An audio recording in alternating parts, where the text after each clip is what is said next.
2 দিন আগে একটা ভিডিও করছিলাম রান্নার স্বাদের ভিডিও, যে পরিমাণ ভিডিওগুলো দেখা হয়েছে সবাই আমারে কমেন্ট করতেছে, জানতে চাইতেছে খাবার কিরকম হয়েছে। তো আজকে তাদের জন্য একটা মরিচ ভর্তার ভিডিও, যদি ভালো লাগে তাইলে খাইতে আসেন। আলম ভাই বেগুন ভর্তার কথা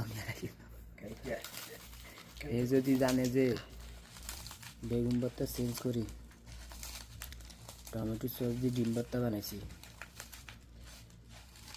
তাইলে হে জিলবে আনি চলে যাবো। বন্ধুরা, আপনাদের অসংখ্য ধন্যবাদ, আপনারা যে ভালোবাসা দিয়েছেন অসংখ্য ধন্যবাদ।